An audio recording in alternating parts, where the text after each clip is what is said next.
Xin chào các bạn, chào mừng các bạn đến với Thế giới Marketing. Đầu tiên này thì có một câu hỏi rất hay mà gần đây thì mọi người đều hỏi hết, tức là trải qua tất cả giai đoạn người ta sử dụng những công cụ marketing và mang lại rất nhiều tiền cho họ, và cứ cái nhiều tiền thì người ta thích, ok, người ta dùng Google AdWords, người ta dùng Facebook, dùng SEO, dùng email marketing, dùng marketing truyền miệng, rồi rất nhiều khái niệm về marketing, inbound marketing, rồi đại khái đủ các thứ. Thế thì xu hướng gần nhất của những thứ mà người ta nhìn thấy được ở công cụ của marketing là gì? Thì có một vài bài báo ở trên brandvietnam.com thì họ đưa ra cái xu hướng truyền thông của năm 2016 là hướng tới cái video content. Bản thân mình cho rằng ấy, đó là những thứ tất yếu xảy ra, tại vì có những cái nền tảng video nội dung ấy, nó được hình thành từ những năm 2013, 2014, trải qua quá trình nào nội dung rất bền bỉ 2-3 năm như vậy, họ chứng minh được sức hút và sự thành công. Thế thì các doanh nghiệp thấy rằng cái đấy là hiệu quả cho mình, giúp mình bán được hàng. Thế thì các doanh nghiệp thi nhau đầu tư. Bản video của mình ấy, thì mình nhận thấy được khá nhiều offer từ những công ty truyền thống, ví dụ như công ty rượu vodka chẳng hạn, rồi những cái thương hiệu điện máy gia dụng họ muốn quay những cái video như home shopping thì họ tự quảng cáo trên những kênh YouTube riêng của mình. Đấy, thế thì nó chứng tỏ rằng ấy, kể cả những công ty truyền thống có lợi thế về đại lý, lợi thế về khách hàng, lợi thế về tài chính và nhân lực rất lớn, họ cũng quan tâm đến việc truyền thông về mặt hình ảnh và video.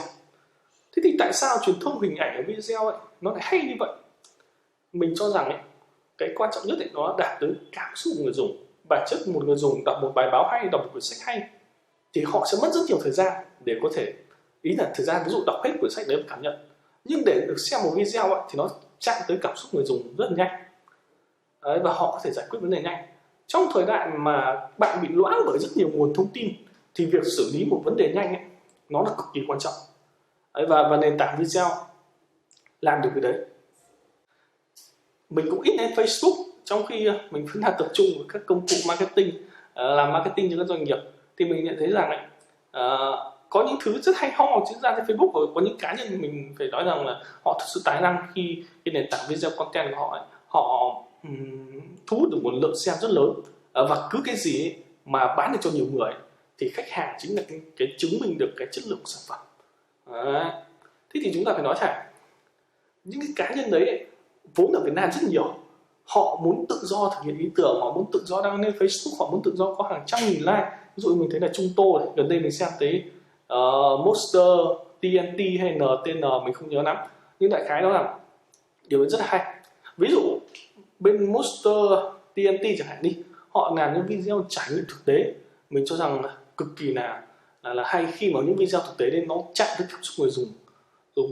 nhanh nhất. Nó không phải là cái gì đó diễn giả tạo nữa, mà nó là những cái gì mang chất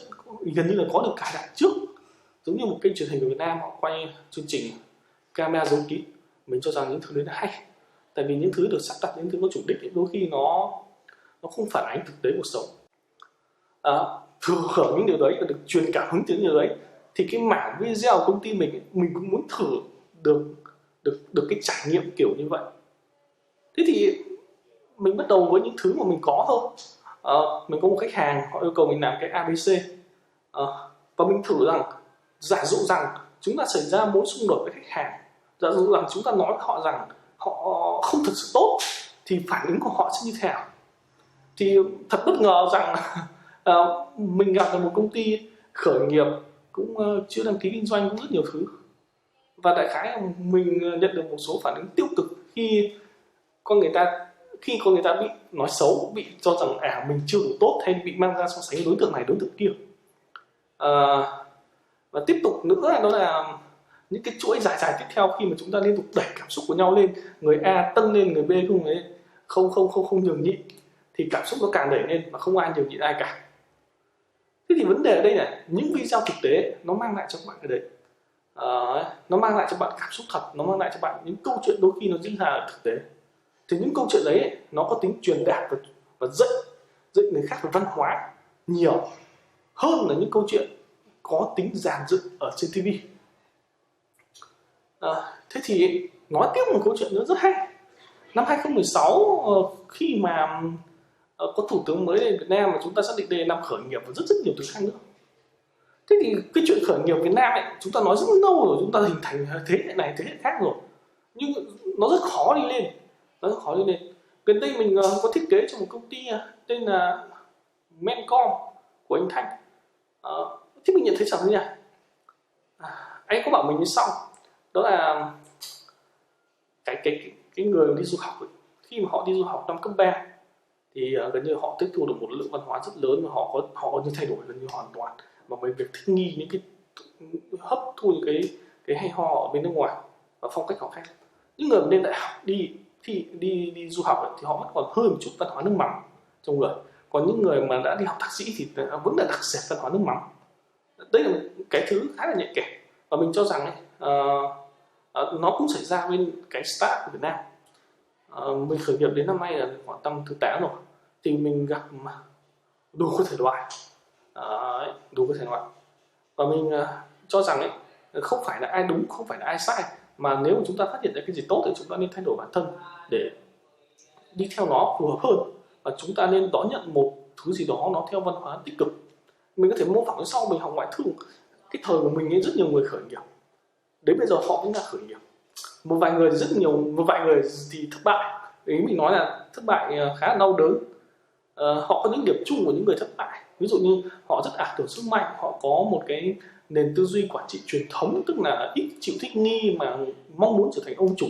sớm, và có một giọng điệu kinh kiệu khi mà đạt được cái hai cái BDC. Việc đấy cũng xảy ra với rất nhiều người khởi nghiệp ở Việt Nam, cái đấy không tránh được, thậm chí những người trẻ như mình. Khi mà đạt được một ngưỡng nào đấy thì luôn nghĩ rằng mình rất là thành công và mình rất là tài năng. Điều đấy là cực kỳ tai hại, tại vì như một video của TED.com nói về các yếu tố của thành công trong khởi nghiệp, thì người ta cho rằng yếu tố thời điểm đó là yếu tố quan trọng nhất. Ví dụ năm 2011 chẳng hạn đi, bọn mình bắt đầu mở trung tâm tiếng Anh, mình phải nói là hồi đấy chẳng có mấy trung tâm tiếng Anh, chúng mình rất dễ cạnh tranh, không có gì cả, chúng ta vẫn sống tốt sống khỏe. Rồi dần ra chẳng hạn đi, xu thế đấy không còn nữa, đối thủ cạnh tranh nhau vào thị trường nhiều quá, thị trường đỏ hết rồi. Vậy làm sao chúng ta sống được? Chúng ta chỉ có thể sống được dựa vào nội lực của chúng ta, tức là chúng ta có một nguồn nhân lực tốt, chúng ta có một tư duy quản trị tốt và cởi mở. Còn lại thì cái thế hệ hiện tại là thế hệ 8X này vẫn bị ảnh hưởng bởi cái nền phong kiến rất nhiều, tức là nếu các bạn có cơ hội gặp nhiều CEO 8X hay thậm chí là cứ cho là 7X thì 8X thì chẳng, thì họ vẫn có tư tưởng ông chủ nhiều hơn là tư tưởng lãnh đạo, tức là bản chất cái tôi cá nhân của họ rất là cao, điều đấy không thể tránh khỏi được. Họ cho rằng tôi rất giỏi rồi, và khi tôi thuê một người A, người B, người C thì cần phải làm theo ý kiến đấy. Thế thì chung quy những câu chuyện lằng nhằng đấy nó dẫn đến một cái chuyện như sau. Nó dẫn đến cái chuyện khởi nghiệp của Việt Nam nó có tồn tại hay không. Chúng ta có rất nhiều người tài năng đạt giải quốc tế, quốc gia về Việt Nam khởi nghiệp nhưng vẫn thất bại. Hồi xưa mình nhớ mình được truyền cảm hứng bởi những câu chuyện như Phạm mình không nhớ Phạm Minh Hùng hay Phạm gì Hùng đó, về Việt Nam mở công ty là Zo.vn, rồi sau đấy Zo.vn đóng cửa, bây giờ lại có những công ty như là Tech Đăng hay cái thứ mình không nhớ rõ tên lắm, mà mình không biết được một tiên đoán sự tương lai của nó không. Ví dụ như trường ngoại thương có một cô, đó là cô Minh Nhật, cũng khởi nghiệp với bánh mì. Mình lên mạng thấy phản ứng cộng đồng khá tiêu cực về chất lượng của nó, và cô ta cũng phản ứng lại một cách tiêu cực với những cái nhận xét đấy. Thì cuối cùng ấy, đến như cả Dr. Thanh chẳng hạn, khi mà Dr. Thanh phản ứng tiêu cực với một cái phản hồi từ khách hàng thì Dr. Thanh cũng còn đến hiệu quả, chứ đừng nói đến những công ty nó nhỏ hơn thế. Thế nên ấy, mình cho rằng ấy, vấn đề khởi nghiệp của Việt Nam ấy, nó là chúng ta phải cùng bắt tay nhau, tức là các công ty khởi nghiệp nhỏ phải cùng bắt tay nhau. Và thứ hai là chúng ta nên giảm cái tôi cá nhân và cởi mở chấp nhận rằng đây là những thứ chúng ta đúng, đây là những thứ chúng ta sai, đây là những thứ chúng ta chưa biết, và rõ ràng như vậy. Còn các bạn trẻ ở Việt Nam thì mình nghĩ là cực kỳ thông minh, mình phải nói cực kỳ thông minh. Cho đến khi mình xem những video kia thì mình thấy là các bạn cực kỳ sáng tạo, nhưng vẫn bị khá nhiều rào cản khi bị ý là đôi khi bị ảnh hưởng bởi tư tưởng thế hệ trước rất nhiều. Thì cái video này mình chỉ muốn nói này, nếu bạn đầu tư cho nền tảng nội dung tốt ở trên mạng, và nền tảng đó chẳng hạn như nền tảng video đi, bạn biết rằng sản xuất một cái video, nếu sản xuất bình thường như vậy mình nói thì nó không tốn nhiều công sức. Nhưng sản xuất video theo ekip hoặc là có một nội dung nó đa dạng phong phú, các góc quay, các khuôn hình và các thứ, nó tốn rất nhiều thời gian, nhưng nó sẽ giúp các bạn đạt được cái điều gì đó trong tương lai. Còn thứ hai về vấn đề khởi nghiệp ở Việt Nam ấy, thì phải nói thẳng, khi mà mình đã thử nghiệm tức là mình trải nghiệm thực tế, bản chất mình gần như chưa bao giờ cãi nhau hay tranh luận ra, thì mình thấy rằng những câu chuyện đa số được đẩy sang chiều hướng tiêu cực, nỗi cho cả hai bên, và gần như chả bên nào chịu nhiều bên nào cả, và câu chuyện có thể nó cứ diễn biến như vậy.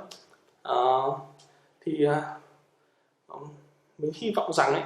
những cái xu hướng đấy có thể giúp các bạn gì trong quá trình các bạn